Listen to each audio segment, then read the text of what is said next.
Turma, tudo bem? Aqui quem fala é o professor Fábio, da disciplina de Educação Física. Tudo bem com vocês? Espero que esteja tudo bem com vocês. Espero que estejam presentes para mais uma videoaula, ok? Nossa videoaula sobre o conteúdo Revisando os Conhecimentos da Educação Física. Tudo bem? E vale ressaltar, né, que já estamos trabalhando aí o nosso quarto bimestre, ok? E essa aula é a 11ª, né, pessoal, das nossas videoaulas, tudo bem? Então, sem mais prolongas, né, vamos iniciar mais uma videoaula. Deixa eu passar o slide. Vamos falar, né, sobre os esportes, práticas corporais, ok, pessoal? E dentro, né, desse tema, né, principal do capítulo 1 do nosso livro Positivo, né, ok? Volume, né, 12, nós iremos falar sobre esse subtítulo aí, né, esse tópico, princípios do treinamento físico.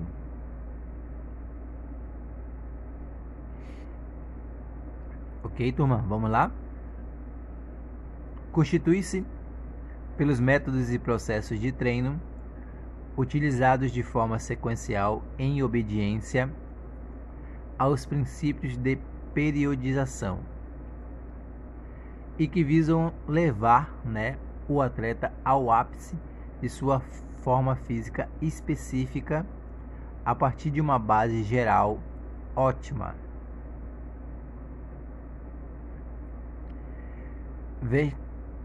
Verkhoshansky, né? Nome bem complicado, né, pessoal? Mas vamos lá. 1998 conta que o aumento constante do potencial motor e a melhoria da capacidade do indivíduo de utilizá-lo eficazmente deve ser considerado a variável principal no processo de treinamento. Então, além de potencializar, né, pessoal, o desenvolvimento motor, a capacidade, né, motora do indivíduo, também, né, deve, né, aprimorar, né, principalmente no processo de treinamento, né, pessoal. Vamos lá? Deixa eu passar o slide aqui.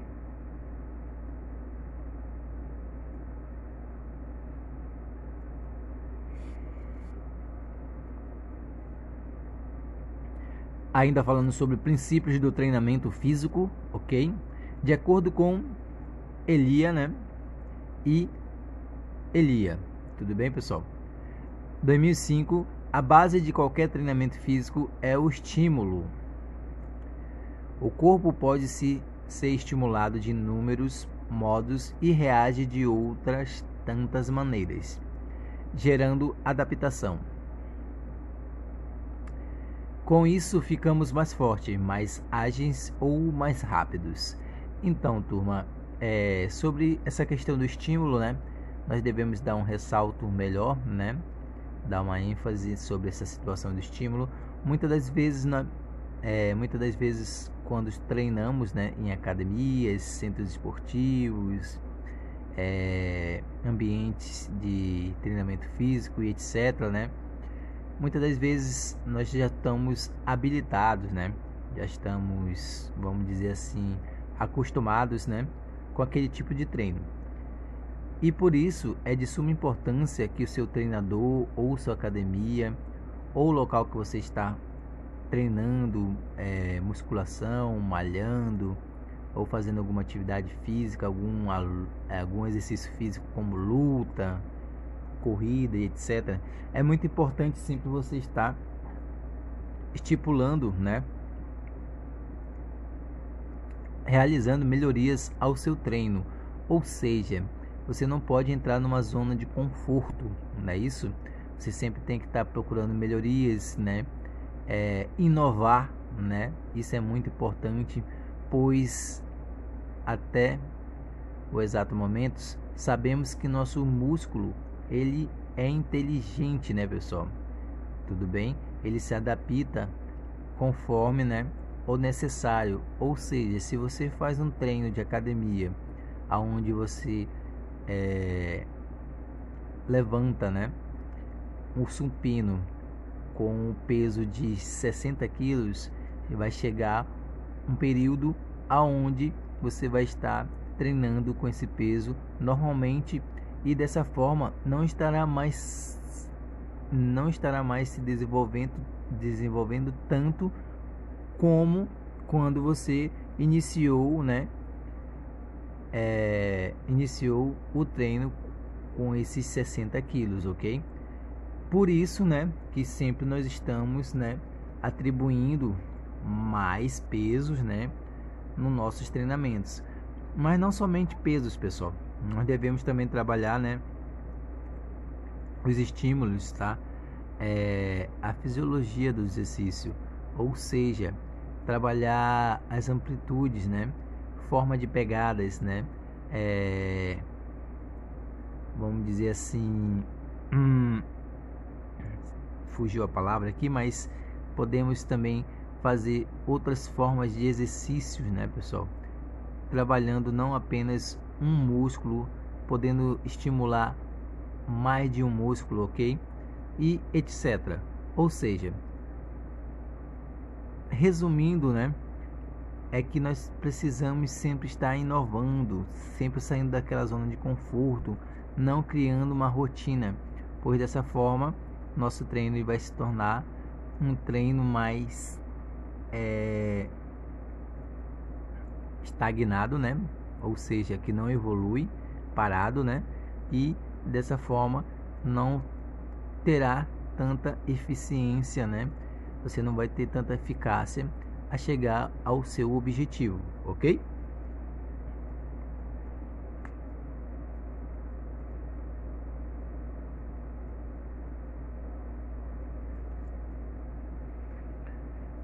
Vamos lá. Princípio da individualidade biológica. Se eu não me engano, em alguns temas, né, anteriores, a gente já conseguiu abordar um pouco sobre essa biologia, né, de cada indivíduo.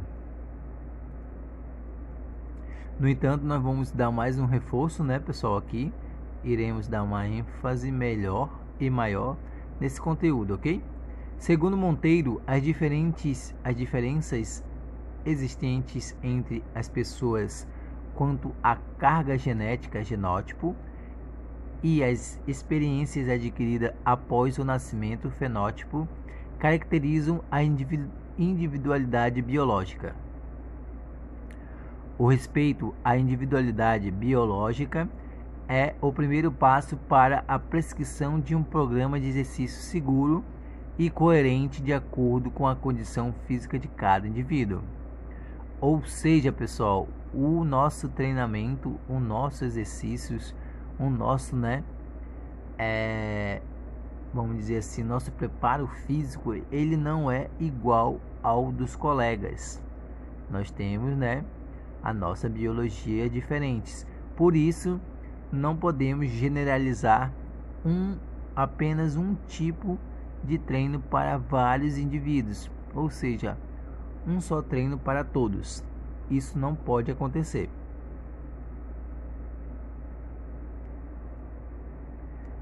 Vou estar passando o slide aqui, pessoal, só um momento. Vamos lá. Vou falar um pouquinho sobre o princípio da sobrecarga, né? Vamos ver o que isso pode, né, influenciar de positivo e de negativo para o nosso treinamento, né, para a nossa aptidão física, ok? É o aumento progressivo na carga de trabalho a partir do momento em que o indivíduo adapta-se a essa carga para a melhoria da aptidão física. Como eu já falei, nosso músculo ele é inteligente, não somente o músculo, né, mas todo o nosso corpo, né, também o intelecto, mente, né, e corpo juntos, eles vão se adaptar, né, ao exercício, à carga e etc. A sobrecarga pode ser aplicada em duas situações distintas. no volume ou na intensidade. Legal, né, pessoal? No volume, isso quer dizer que você vai atribuir mais carga, ok? Mais peso. E na intensidade, isso quer dizer que você pode melhorar no número de repetições, ok? Segundo Monteiro, 2002. Segundo Dantas, 2003, imediatamente após a aplicação de uma carga de trabalho, há uma recuperação do organismo, visando a restabelecer a homeostase. O tempo necessário para a recuperação é proporcional à intensidade do trabalho realizado. Então, turma, é de suma importância, tá? O descanso do seu corpo, ok? Pois, né? Não adianta você ter aquele treino intenso, né? Intensivo durante seu dia a dia e não conseguir descansar e logo após entrar em outro treino novamente. Isso só vai lhe causar um grande desgaste físico, ok? Não deixando assim você conseguir se recuperar, nem seu corpo também, né? E nem suas células se regenerar para que possam se preparar para um novo esforço físico. Então você tem que respeitar o seu limite, né, de tempo para descanso, ok? Se a carga não for demasiadamente forte, o organismo será capaz de compensá-la quase totalmente com 4 horas de repouso. Quando já se prepara para sofrer um novo desgaste mais forte que o anterior.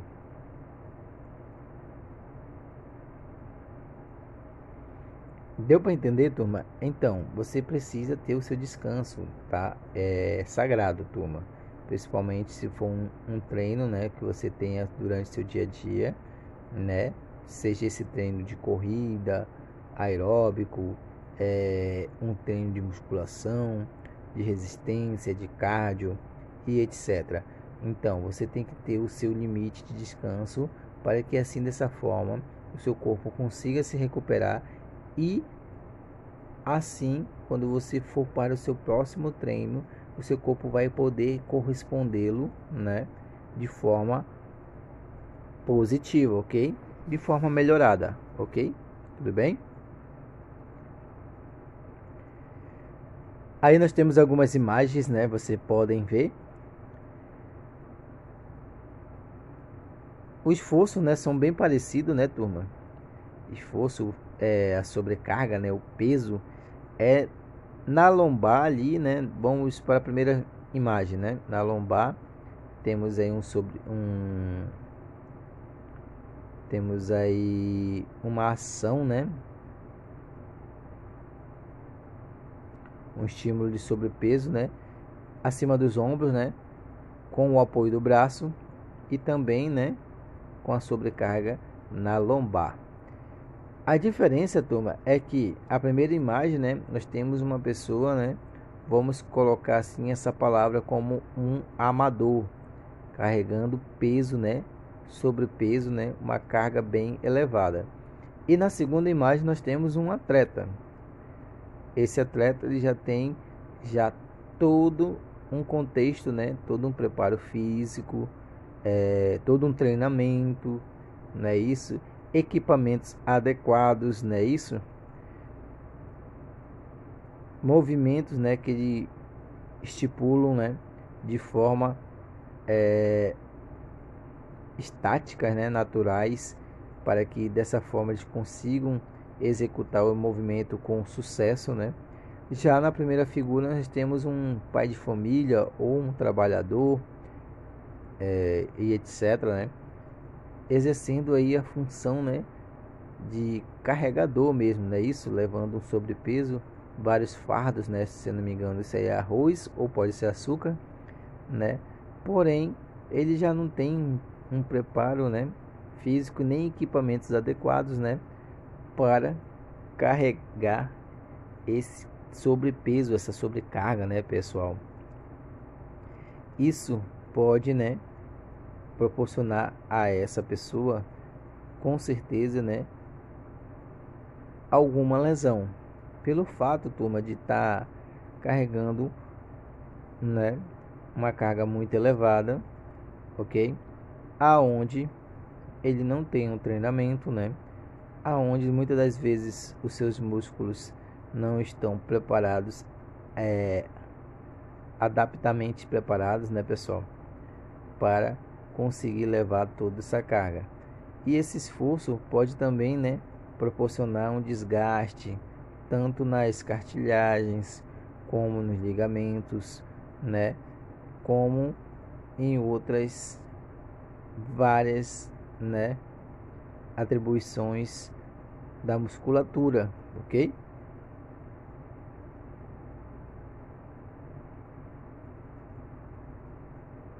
Então isso é mais para vocês compreenderem, turma, o que é um princípio de sobrecarga, né?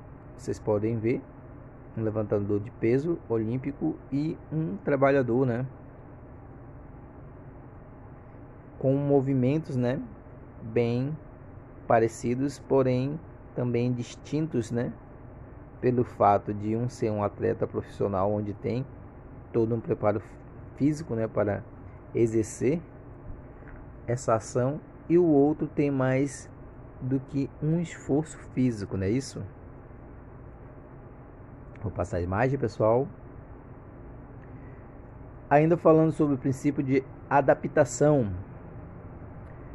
Para que este princípio seja entendido, é preciso se compreender o conceito de homeostase, estado de equilíbrio estável mantido entre os sistemas constitutivos do organismo vivo e o existente entre este e o meio ambiente. Sempre que esta é perturbada, o organismo dispara um mecanismo compensatório que procura restabelecer o equilíbrio, acarretando numa resposta adequada. Então, também vocês já viram que nós citamos aí nesse conteúdo, né, a homeostase, né, e por isso nós iremos falar sobre, né, essa ação, ok? O nosso organismo é uma máquina perfeita que necessita que cada variável esteja completamente ajustada para que o seu funcionamento ocorra de maneira correta. Se a temperatura está muito elevada, por exemplo, podem ocorrer alterações no estado mental, o comprometimento de órgãos e até mesmo a morte do indivíduo. A homeostase, termo criado por Walter Cannon, pode ser definida como a habilidade de manter o meio interno em equilíbrio quase constante, independentemente das alterações que ocorram no ambiente externo.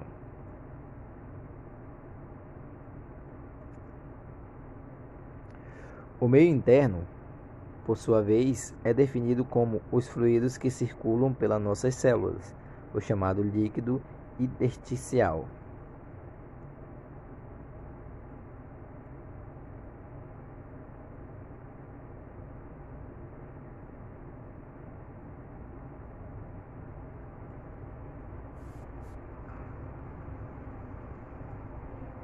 Deixa eu passar o slide, turminha.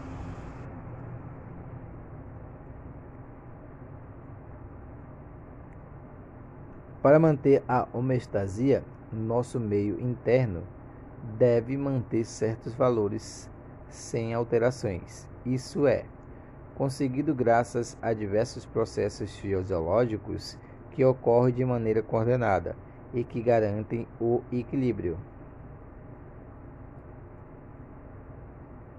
Os processos de respiração, digestão e excreção garantem, por exemplo, que o meio interno tenha oxigênio e nutrientes à célula e que substâncias tóxicas que possam causar danos ao corpo sejam retiradas do organismo. Então, inicialmente, né, pessoal, o princípio mesmo, né, seria os processos de respiração, digestão e excreção, né? Isso seria o básico, né, da homeostase, né, a iniciação da homeostase para que nosso organismo funcione de forma correta, né, internamente, ok?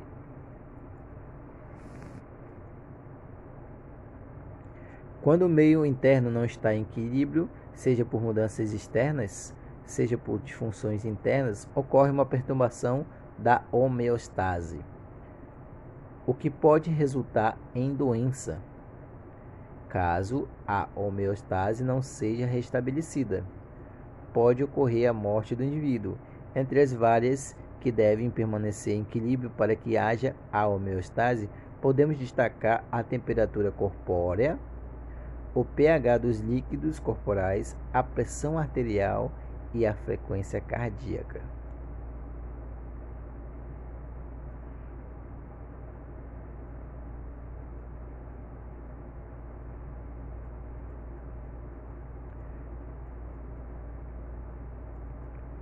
Agora vamos falar um pouco do princípio da continuidade e reversibilidade, ok, pessoal? O organismo adapta-se a um nível habitual de solicitação, onde os efeitos do treinamento revertem-se caso o indivíduo torne-se mais ativo. Dantas, 2003, relata que dois aspectos ressaltam imediatamente desse princípio. A interrupção do treinamento é a duração do período de treinamento, onde acontecendo uma interrupção igual ou superior a 4 semanas, deve-se partir da estaca zero, embora a progressão subsequente seja mais rápida que a observada originalmente. O que ele está tentando dizer aqui é, pessoal, que quando você está, no período de treinamento, e de uma hora para outra você resolve parar, não é isso? O ideal é que você reinicie suas atividades do zero, pessoal, ok? Tudo bem? O segundo aspecto a considerar nesse princípio é referente à duração mínima do treinamento, onde para se obter os primeiros resultados no desenvolvimento das qualidades físicas visadas, se faz necessário um mínimo de persistência nos exercícios, com o intuito de propiciar uma duração que permita ocorrer as alterações bioquímicas e morfológicas necessárias.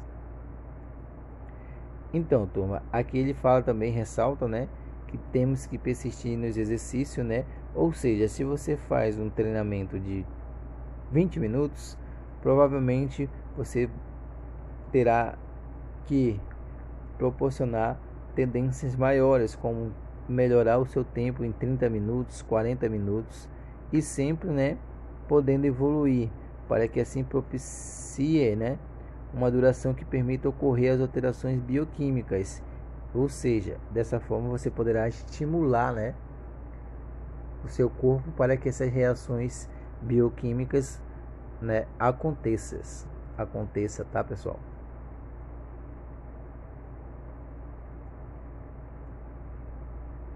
Só um momento.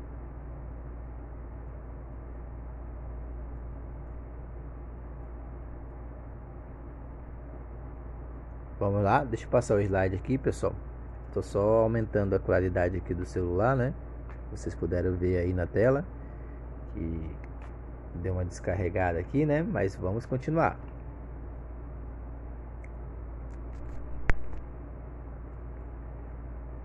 Ok? Vamos. O princípio da especificidade, pessoal? Este princípio tem muita inter-relação com o princípio da individualidade biológica.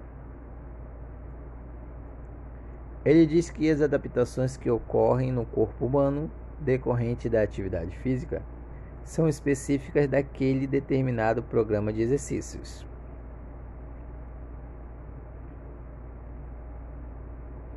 O tipo de contração muscular, a velocidade ou ângulo de execução e a amplitude do movimento, a sinergia entre o músculo, a sequência de movimento, a postura, os sistemas energéticos, todos devem apuradamente refletir a ação que o atleta realiza durante a competição ou que o indivíduo realiza numa atividade da vida diária.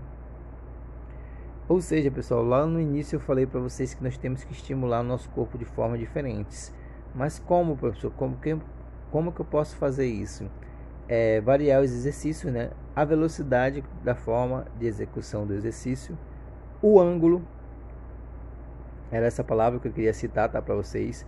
Como vocês podem saber, nós temos várias pegadas, como no exemplo do exercício do supino, nós temos a pegada pronada e a pegada supinada, aonde essas inserções diferentes do ângulo faz com que o músculo, né, tenha um estímulo diferente e assim proporciona, né, um novo desenvolvimento muscular, ok?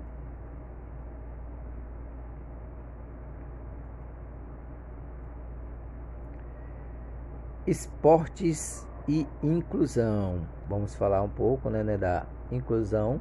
Desculpa, passei sem querer aqui. Inclusão, esse tema, né, que a gente já deu fizemos algumas abordagens nas videoaulas anteriores, né? E com isso iremos continuar, ok? Novamente dando uma ênfase melhor para a compreensão do nosso conteúdo. Um dos princípios que norteiam os parâmetros curriculares nacionais para a área de educação física é o da inclusão, cuja meta é auxiliar todos os alunos a desenvolverem a cultura corporal de envolvimento, por meio da reflexão e da participação concreta afetiva. Então, turma, a disciplina de educação física, ela tem essa missão, né, de inclusão, tá, turma? Seja qualquer instituição que você frequente, né? O principal papel da educação física, turma, é trabalhar essa inclusão de todos, né? Sem exceções. Ou seja, né, poder auxiliar esses alunos a compreenderem, né, melhor o que podem desenvolver na sua cultura corporal de movimento, né? Poder refletir e participar de forma concreta na sua expressão corporal, ok? Expressão corporal que não quer dizer apenas movimentos da pessoa corporal, mas sim você poder interpretar, né? Poder ler uma expressão, se comunicar, ok? Por meio de gestos, né? Por meio de movimentos, por meio de estímulos, não é isso? Ok? Esportes e inclusão. Busca-se dessa forma reverter o quadro histórico da distinção entre indivíduos aptos e inaptos para as práticas corporais, resultante da valorização exacerbada do desempenho e da eficiência. Ou seja, explorando os aspectos social, né, e participativo, procura-se fazer com que o aluno se integre cada vez mais, independentemente da sua capacidade física ou técnica. Ok, turma? Muitos dos aspectos sociais, né, pessoal, participativo, deve ser trabalhado dentro da educação física, visto que alguns docentes, né, turma, da disciplina fazem com que a disciplina de educação física, né, seja trabalhada de forma competitiva, né, de forma competitiva, ok? E com o meio também de desempenhar, né, atletas, né, valorizar aquelas pessoas, aqueles indivíduos que têm maior capacidade motora, melhor capacidade motora, né, esquecendo ou deixando de lado aqueles menos aptos, o que não é o correto da educação física, ok? Como a gente está vendo aqui, o importante, né, é trabalhar todos sem exceção, ou seja, trabalhar a inclusão.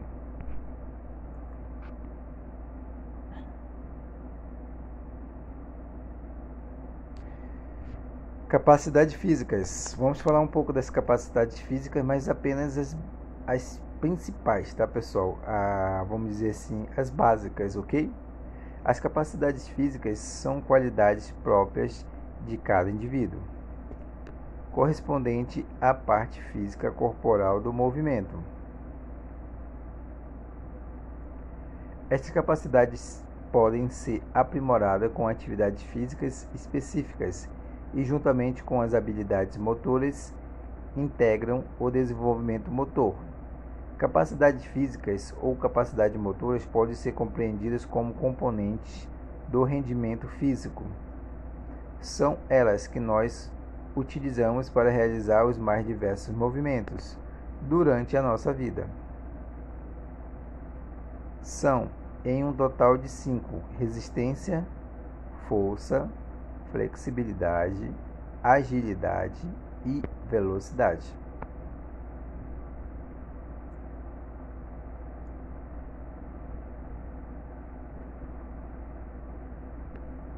Vamos lá falar um pouco das capacidades físicas? Vou começar com a resistência, vamos lá. Resistência é a capacidade de suportar e recuperar-se da fadiga, ou seja, a capacidade de manter o esforço físico em um maior espaço de tempo. Força. Força é a capacidade de vencer uma determinada resistência através de uma contração muscular. Através dela é que conseguimos levantar, saltar e etc.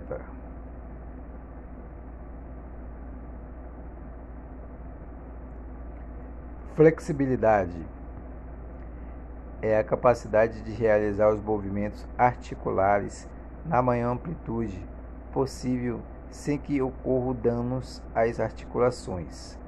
Ela é específica para cada exercício. Um exemplo são os movimentos das danças. A agilidade é a capacidade de mudar de direção rapidamente. Ela é dependente da velocidade e da força. É muito utilizada nos esportes coletivos e nas brincadeiras de pira, onde as crianças têm de fugir do pegador. Esse pira é chamado nas cidades, nos países fora, pessoal? Aqui nós chamamos de pega, Pega-pega.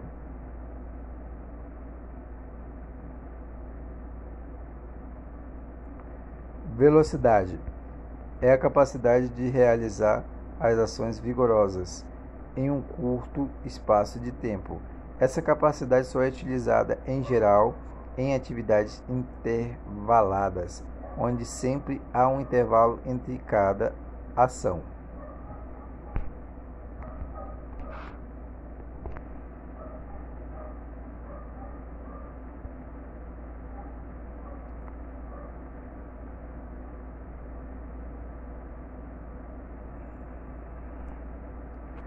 Vamos lá? A inclusão diz respeito à aceitação e à participação de todos no contexto social. Como eu falei, pessoal? Todos, sem exceção.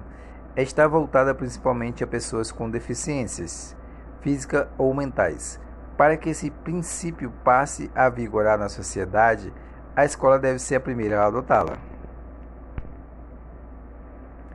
Existe também a integração, que é um processo por meio do qual a pessoa com deficiência é capaz de participar da escola do jeito como ela está organizada. Já a educação inclusiva é uma proposta para tornar a escola acessível, garantindo a participação de todas as pessoas. Para ilustrar a diferença, a integração seria o mesmo que existir em ginásio, uma ala reservada para portadores de deficiência física. Se o objetivo fosse a inclusão, eles poderiam sentar-se em qualquer lugar do ginásio e todas as vias de acesso a arquibancadas seriam adaptadas aos deslocamentos deles. Vale a pena destacar que devemos nos preocupar também com os alunos que tenham deficiência orgânica e técnica. O número de crianças obesas, por exemplo, é enorme e a segregação nas aulas de educação física torna-se evidente. Se as atividades tiverem um cunho predominante competitivo, se vencer, for o objetivo mais importante.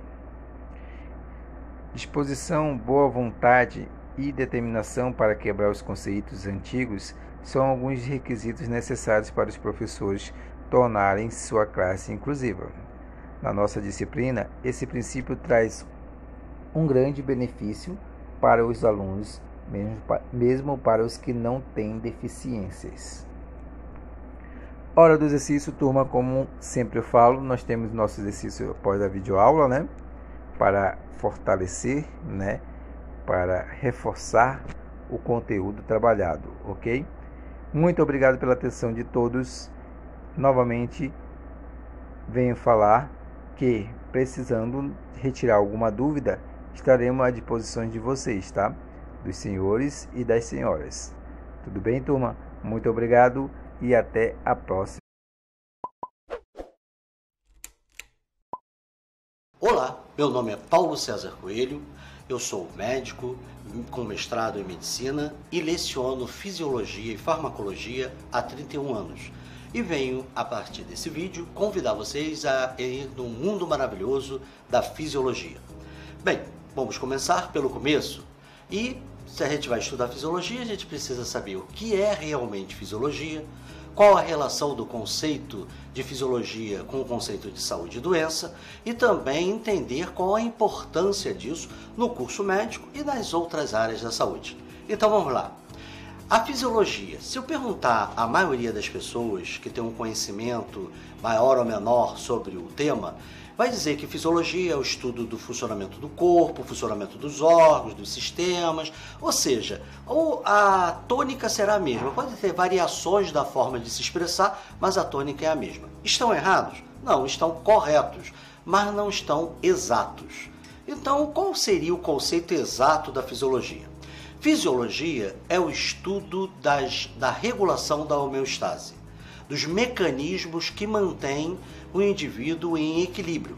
É claro que para isso os órgãos entram em ação com seus funcionamentos e suas articulações, mas com exatidão é o estudo da regulação da homeostase, como o organismo se mantém em equilíbrio. Para a gente entender melhor da onde vem esse conceito, nós temos que fazer uma viagem ao tempo, e lá onde os evolucionistas acreditam que surgiram a vida no nosso planeta. Segundo os evolucionistas, a vida começou unicelular no mar primitivo. E aí esse ser unicelular, para ser considerado vivo, né, ele teve que resolver duas questões. Uma, se reproduzir. Não adianta você ter um ser vivo, bonito, funcionante, todo legalzinho, e morrer nele, acabar nele. É claro que eu não estou falando de indivíduos, estou falando de um coletivo. Então, para o coletivo, ele precisa se reproduzir. Isso é a cargo da biologia, ou melhor dizendo, da bioquímica molecular, que não nos interessa agora. Agora, a outra questão que ele teve que se resolver para ser considerado vivo foi a de produzir energia. Produzir energia para quê? Para manter suas estruturas e seu funcionamento. E como é que ele produzia energia?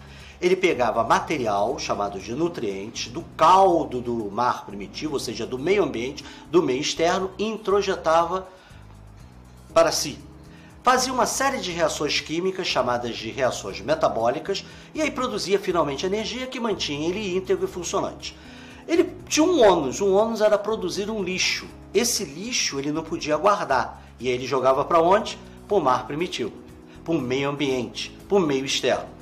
Então, para que ele mantivesse uma boa produção energética, o meio ambiente, o meio externo, o mar primitivo, tinha que se manter em equilíbrio no que se refere aos nutrientes e às escórias. Não poderia ter falta de nutrientes, senão a energia ficaria comprometida, mas também não poderia ter excesso, que isso também poderia sobrecarregar as reações e produzir um monte de danos. As escórias também não poderiam se acumular. O mar primitivo tinha que dar um jeito nessas escórias. Porque se ficasse acumulando, aquilo retornaria. Dependendo da escória, produziria também alguns danos. E, em última análise, se começasse a acumular muita escória, seja ela qual for, se a gente for lembrar lá do 2º grau do ensino médio das leis de reação das massas, ele iria bloquear a sua própria produção, que, em última análise, bloquearia a produção de energia. Então, as escórias não poderiam estar em excesso. Algumas escórias têm até uma importância no meio ambiente, né, favorecendo aí o funcionamento dessa célula. Então, ela também não poderia estar aquém, ela não poderia estar muito abaixo. Né? De repente, determinadas escórias, numa dada quantidade, mantêm um pH da água propício ao funcionamento daquele ser que estava ali mergulhado. Então, quando ela ficasse muito abaixo, também daria problemas. Então, para ele se manter funcionante, ele precisava que tenha um equilíbrio de escórias e nutrientes nesse mar primitivo. Só que o mar não é mais primitivo, muitos desses seres vivos saíram do mar, não vivem mais no mar, e no nosso caso, que é o foco de interesse, que é o humano, as células se agruparam em tecidos, que se agruparam em órgãos, e aí a coisa ficou muito mais sofisticada. Porém, cada célula, do dedão do pé até o neurônio, ele continua tendo o mesmo problema dos seres unicelulares.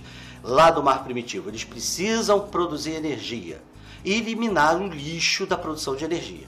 Agora, da onde que eles pegam os nutrientes? Bem, eles pegam o nutriente se as células, como as hemácias que estão dentro do vaso sanguíneo, vão pegar os nutrientes diretamente do líquido intravascular e jogar seu lixo para o líquido intravascular. E a maioria das células que não estão dentro dos vasos sanguíneos fazem isso com o líquido intersticial. Eles pegam o nutriente do líquido intersticial e jogam fora as escórias, o lixo, para o líquido intersticial. Muito bem, então o líquido intersticial e o líquido intravascular, que compõe o que a gente chama de líquido extracelular, que está fora da célula, está representando o meio externo, o meio ambiente, lá do ser primitivo, em última análise, o mar primitivo.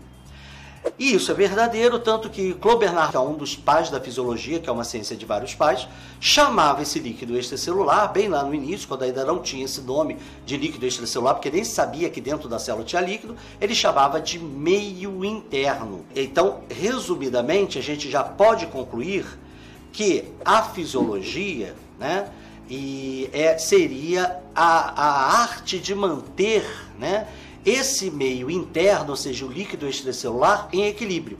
Um equilíbrio estático, porque tanto as escórias quanto os nutrientes tem que ter uma quantidade mínima e uma quantidade máxima. A variação tem que ficar ali, entre essa quantidade mínima e essa quantidade máxima. Que, caso contrário, as células ficariam disfuncionais na sua produção de energia e isso levaria a doenças. E que, se mantivesse, levaria ao óbito, à morte. Então, para se manter vivo e adequado, esse equilíbrio do meio interno, representando o meio externo lá do início da vida, ele tem que ser mantido. E esse equilíbrio é chamado de homeostase ou homeostasia.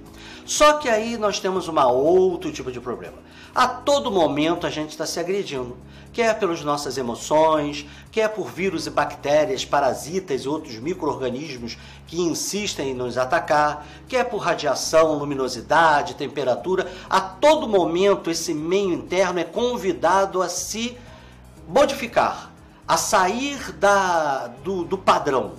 Mas bravamente a gente consegue, na maioria do tempo, mantê-lo dentro do padrão, porque os órgãos se articulam e funcionam adaptativamente a cada tipo de agressão para manter esse equilíbrio. E aí, esse é o verdadeiro objeto de estudo da fisiologia. Como é que esses órgãos funcionam e se articulam frente aos diversos estímulos que acontecem no dia a dia, a todo momento, para manter o equilíbrio do meio interno. Por isso que o conceito mais exato de fisiologia seria o estudo do mecanismo que mantém o meio interno em equilíbrio, ou seja, estudo de como os órgãos se articulam para manter a homeostase, a homeostasia. Qual a importância disso para a medicina? Bem, o médico, ele tem entre seus objetivos fazer diagnósticos de agravos à saúde, o quanto agravou, e propor medidas e acompanhar, avaliar medidas que tragam novamente o indivíduo com o agravo à sua saúde à recuperação, que ele retorne ao seu estado de equilíbrio.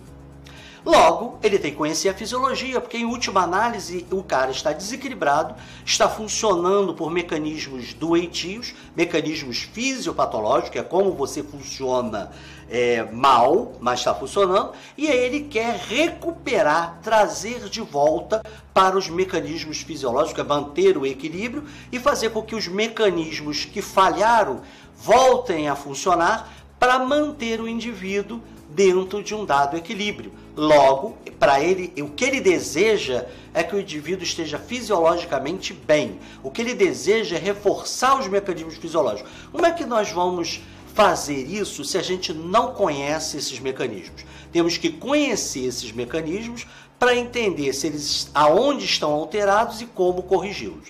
Também, quando ele age na promoção de saúde e na prevenção das doenças, ele tem que conhecer os mecanismos etiopatogênicos, os mecanismos que podem se estabelecer desequilíbrio independente dos mecanismos fisiológicos. Ele também precisa conhecer muito bem a fisiologia para ele saber aonde intervir e fortalecer os mecanismos fisiológicos para que a doença não se estabeleça, no caso da prevenção, ou para que a saúde continue sendo mantida. Então a fisiologia é fundamental. Não se pode ser médico, seja qual for a especialidade, qual a área de atuação, qual o público-alvo, qual o paciente-alvo, melhor dizendo, se a gente não tiver um conhecimento sólido, mantido e atualizado da fisiologia. Senão, é um engodo. Da mesma maneira, a semiologia, que é a forma como o nosso organismo se expressa quando está doente, como ele se comunica para dizer que doença ele tem. A gente vai entender melhor essa semiologia, que também deve ser um conceito que deve acompanhar um médico, um conhecimento que deve acompanhar o médico por toda a sua vida. A gente consegue entender a fala se a gente entender como é que funciona normalmente, para a gente poder até compreender melhor, interpretar melhor o que ele está nos dizendo. Então, esse é um dos motivos da gente estar sempre atualizado, sempre renovando, sempre reforçando os conhecimentos de fisiologia, não só na área médica, como em todas as áreas da saúde, que em menor ou maior grau as pessoas vão utilizar. Bem, como vão desenrolar as nossas atividades? A fisiologia vai ser abordada a partir de fisiologia geral, em que nós vamos estudar, vamos aprofundar a fisiologia da homeostasia, os conceitos de homeostase e conceitos correlatos. Vamos ver o compartimento de líquidos orgânicos, a bioeletrogênese, a transmissão sináptica e a contração muscular. Também uma parte de equilíbrio ácido básico e metabolismo. A partir daí, vamos começar a passear pelas fisiologias dos sistemas e vamos ver todos os sistemas sem deixar nada de lado.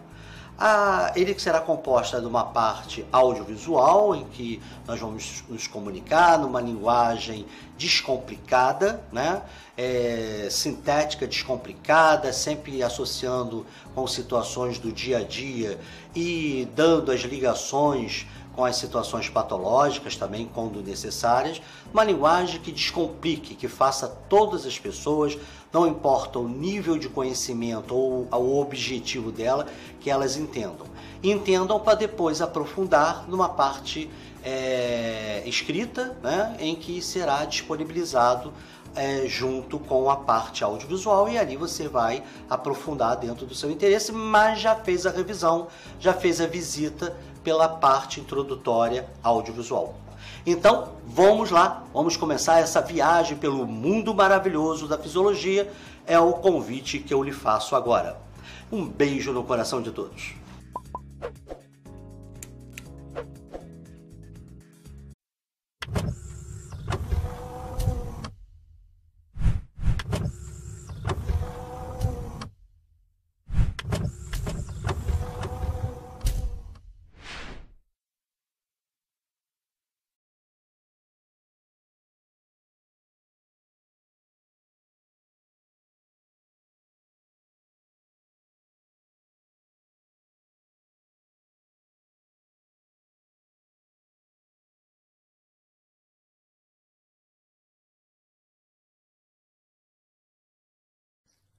As capacidades físicas.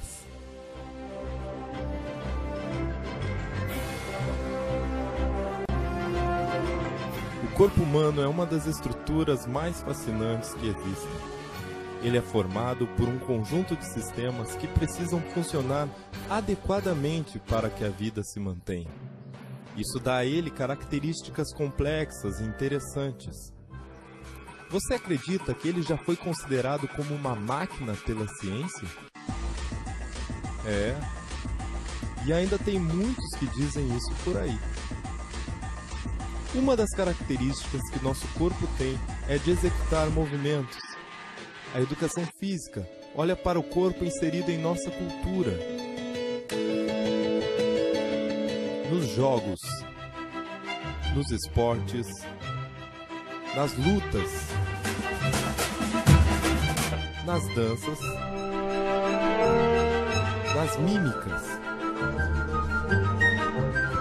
e em nossa vida diária. Nosso corpo é formado por diferentes músculos que dão a ele a possibilidade de puxar, agarrar, apertar, elevar, sustentar e empurrar. A capacidade de utilizar os músculos dessa forma se chama força. Timer. 5, 4, 3, 2, 1. Vai! 1, 2, incrível! Você já está se exercitando há 3 minutos. Siga em frente, não pare. 8, 9, 10.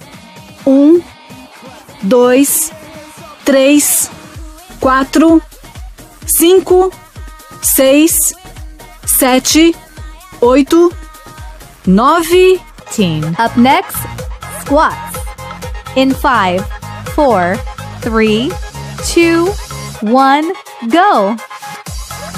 1, 2, 3, 4, 5, 6, 7, 8, 9, 10.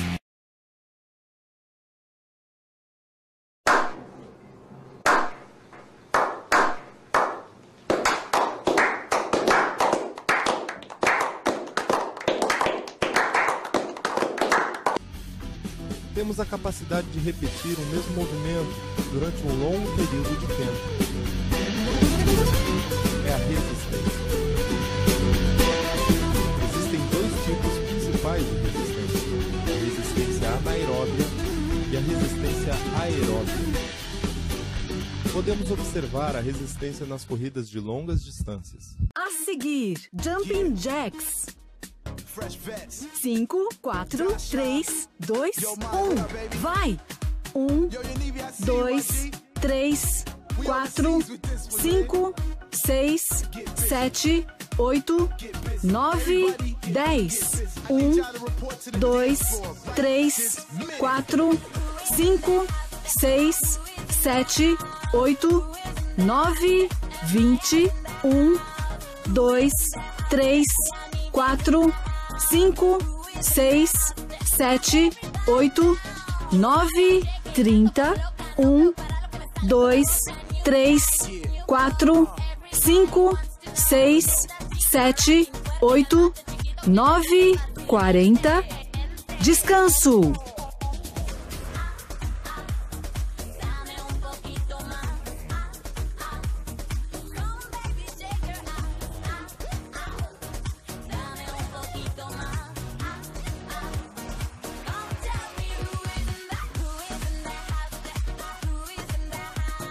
A seguir, Slow Burps. 5, 4, 3, 2, 1. Vai! 1, 2, 3, 4, 5, 6, 7, 8, 9, 10,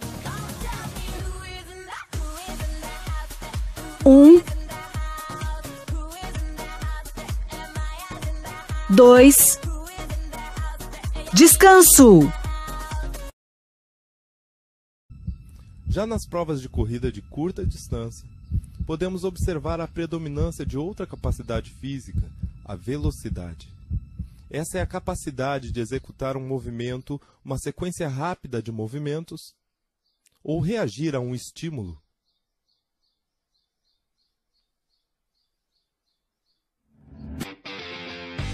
Um, 2, 3, 4, 5, 6, 7, 8, 9, 10. 2, 3, 4, descanso.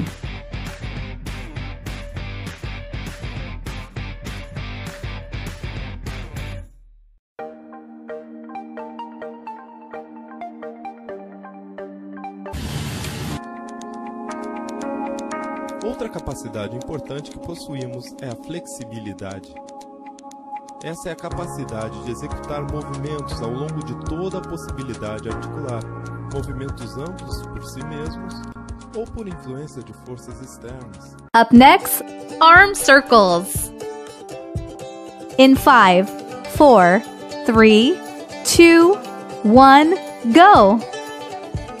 1, 2, 3, 4, 5, 6, 7, 8, 9, 10, 11, 12, 13, 14, 15, 16, 17, 18, 19, 20. Up next, knee drive. In 5, 4, 3, 2, 1, go. 1, 2, 3, 4, 5, 6, 7, 8, 9, 10, 11, 12, 13, 14, 15, 16, 17, 18, 19, 20. Up next, side deep squats. In 5, 4, 3, 2, 1, go. 1, 2, 3, 4, 5, 6, 7, 8, 9, 10, 11, 12, 13, 14, 15, 16, 17, 18, 19, 20. Rest time.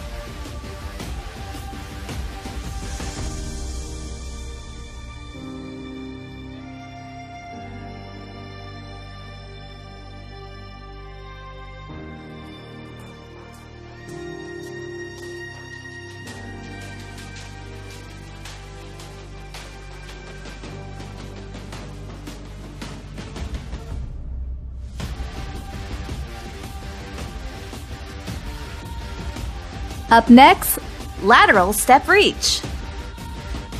In 5, 4, 3, 2, 1, go. 1, 2, 3, 4, 5, 6, 7, 8, 9, 10, 11, 12, 13, 14, 15, 16, 17, 18, 19, 20.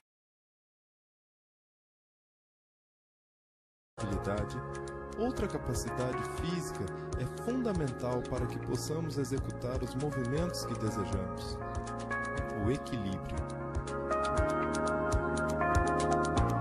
Equilíbrio é a capacidade que temos de sustentar nosso corpo sobre uma base, agindo contra a lei da gravidade.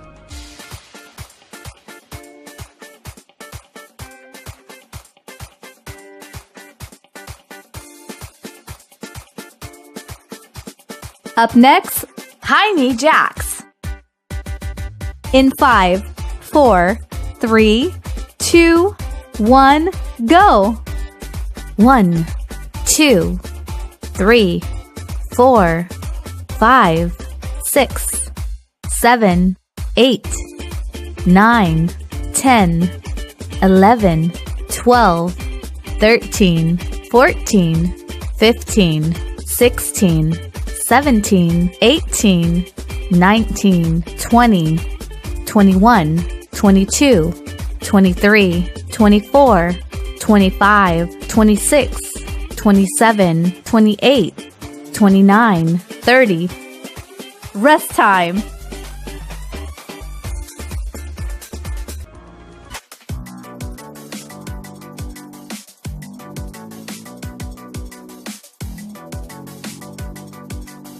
Up next, squat and kick. In 5, 4, 3, 2, 1, go. 1, 2, 3, 4, 5, 6, 7, 8, 9, 10, 11, 12, 13, 14, 15, 16, 17, 18, 19, 20. Rest time.